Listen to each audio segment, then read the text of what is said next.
For her guys, today we're going to be reading Chronicles 21 from the International Version, also as NIV version. If you guys want to go and read along, you guys can go to classicbiblegiver.com, or you guys can go to Google. I'm really curious how you guys enjoyed. Let's get started.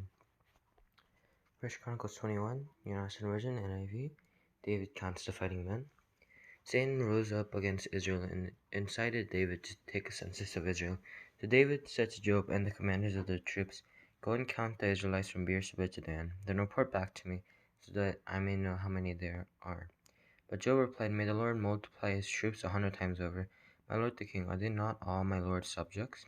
Why does my lord want to do this? Why should he bring guilt on Israel?"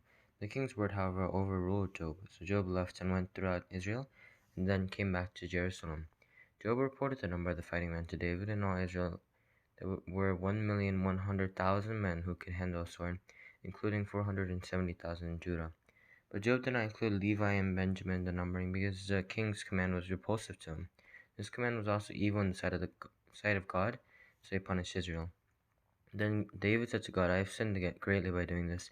Now I beg you, take away the guilt of your servant. I have done a very foolish thing." The Lord said to Gad, David's seer, "Go and tell David this is what the Lord says. I am giving you 3 options. Choose one of them for me to carry out against you." So Gad went to David and said to him, "This is what the Lord says. Take your choice: 3 years of famine, 3 months of being swept away before your enemies with their swords overtaking you, or 3 days of the sword of the Lord, days of plague in the land of the angel of the Lord, ravaging every part of Israel. Now then decide how I should answer the one who sent me."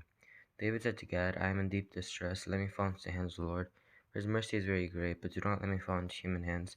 So the Lord sent a plague on Israel, and 70,000 men of Israel fell dead.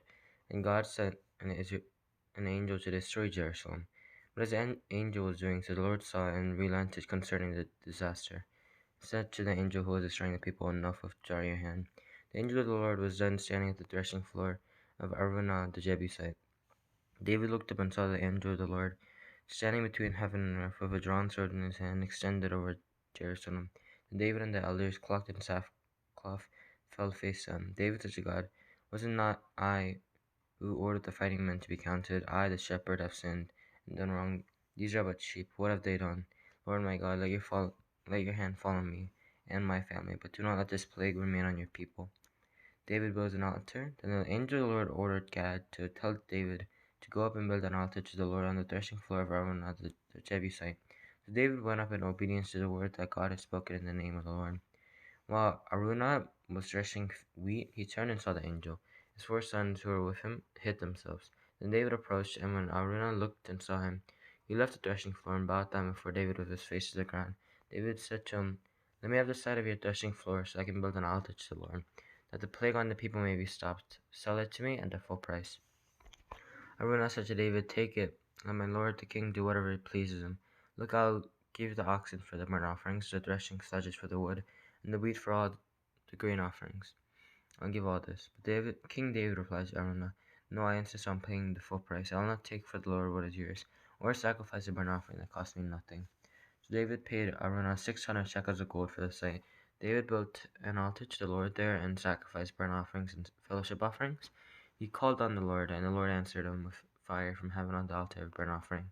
Then the Lord spoke to the angel, and he put his sword back into its sheath. At that time, when David saw that the Lord had answered him on the threshing floor of Araunah the Jebusite, he offered sacrifices there. The tabernacle of the Lord, which Moses had made in the wilderness, and the altar of burnt offering were at that time on the high place at Gibeon, but David could not go before it to inquire of God, because he was afraid of the sword of the angel of the Lord. Okay guys, I hope that you guys enjoyed. Make sure to subscribe, make sure to click the like button, make sure to click the notification for our posts. I hope that you guys enjoyed, and I'll see you next time. Bye.